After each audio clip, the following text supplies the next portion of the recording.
and welcome to Studio RC, your daily encouragement for your recovery and your faith. My name is Pastor Max. I'm an alcoholic and a believer, and I'm sober today only by the grace of God and the program as it's contained in the 12-step fellowship and its literature. So today we're going to talk about a concept called contempt prior to investigation.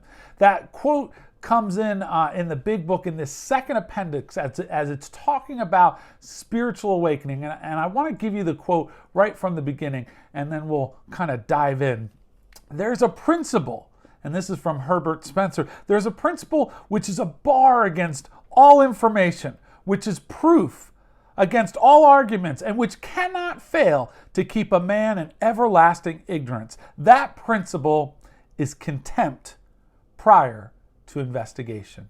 In other words, not taking a look at things.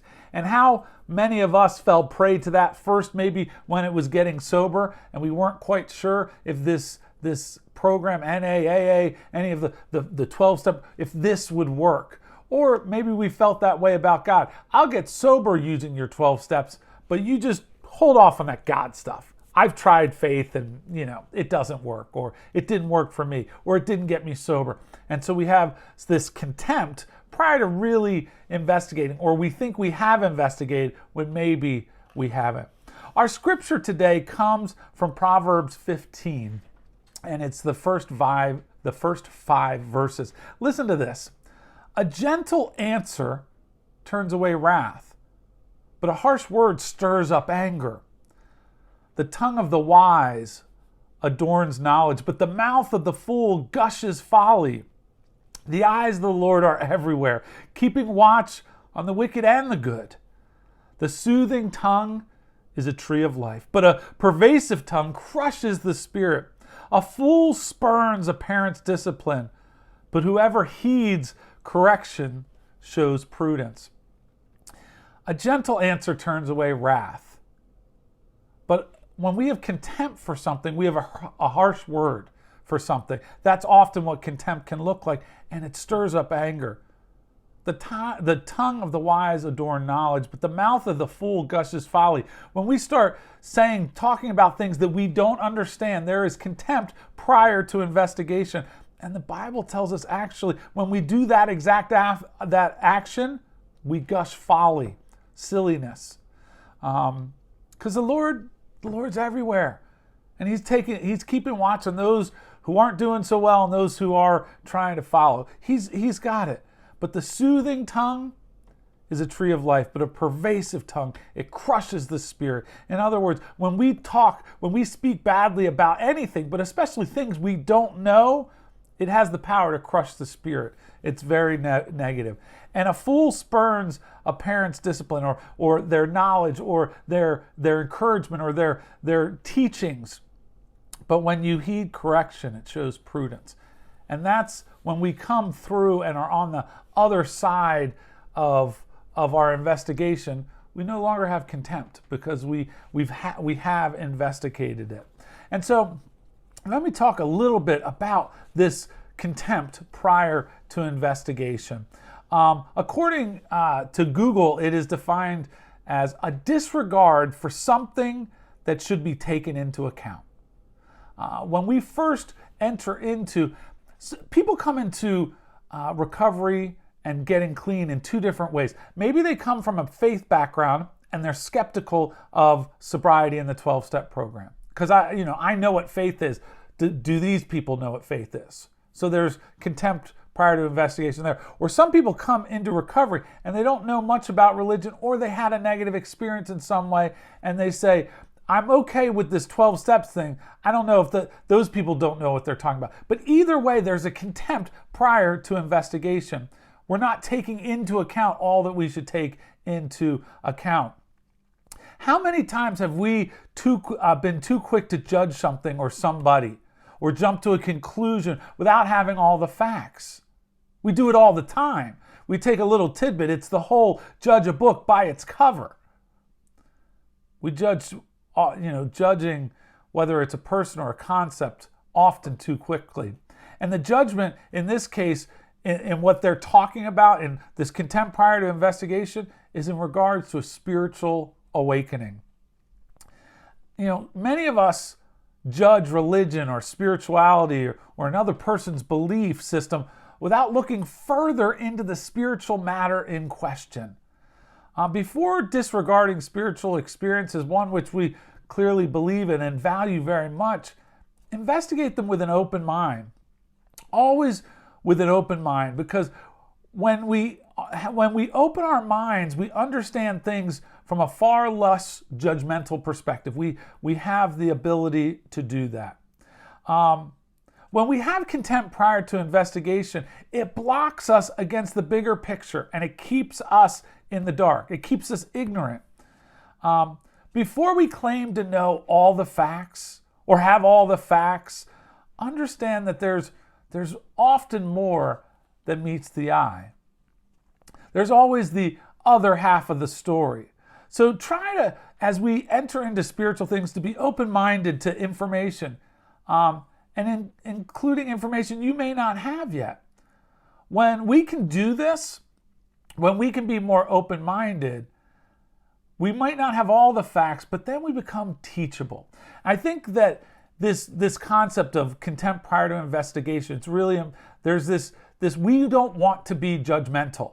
We don't want to judge something without investigating it.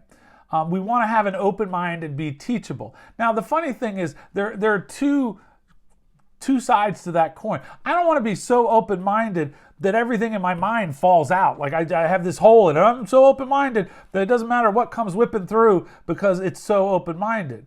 But I have to also know there's a balance, because God is big enough to handle us investigating, us looking, us asking questions. And when we're connected with God in a spiritual way, we're able to be open-minded and teachable. Most of us we don't come overly teachable. We come under-teachable. We come closed-minded rather than open-minded. We come judgmental rather than non-judgmental. And so we want to progress in that area where we're less judgmental, where we're more open-minded, where we're more teachable.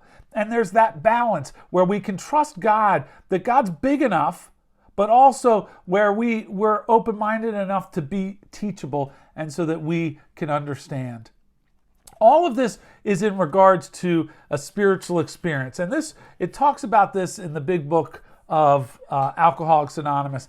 And this is the thing in the 12th step that it promises us. It promises us a spiritual awakening.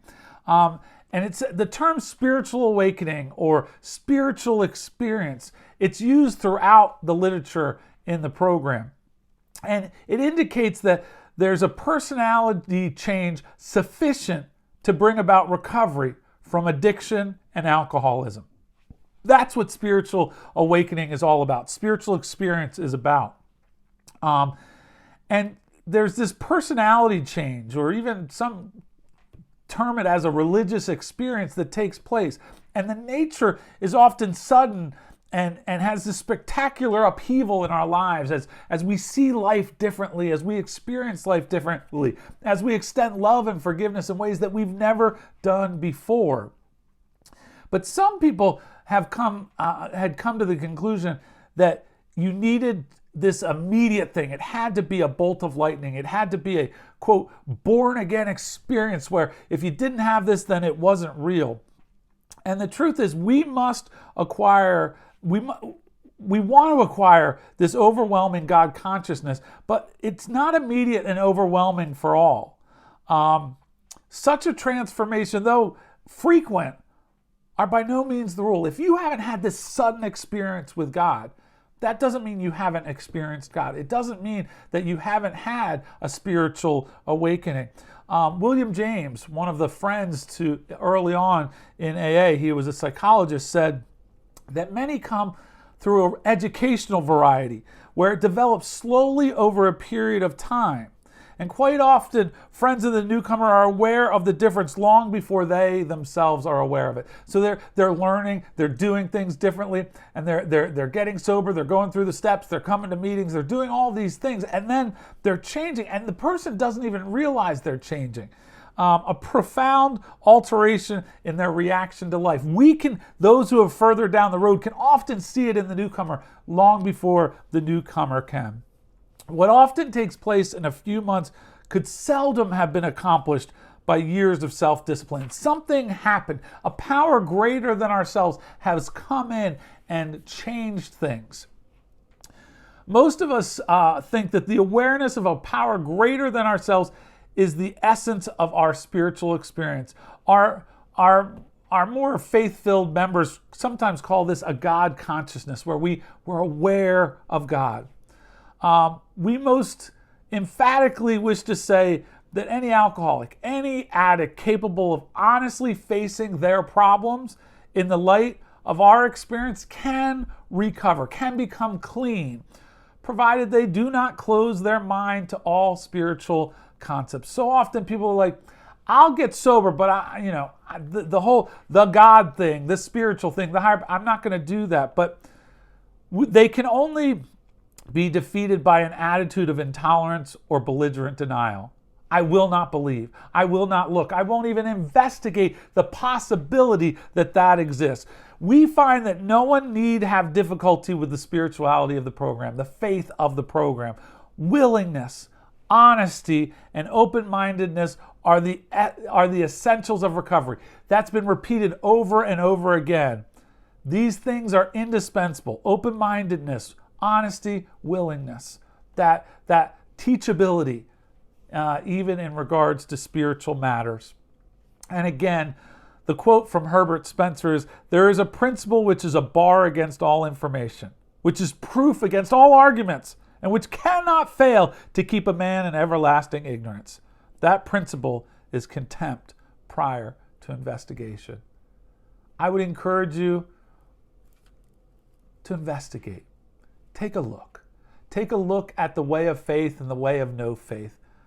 And you will see that the way of faith is a much richer and more beneficial life. Press into that. Investigate. Be teachable. Be open-minded and willing to experience the things of God. We love you here at Recovery Church and Studio RC, and we're so glad you're with us. We can't wait to see you next time. God bless. Have a great day. Stay sober.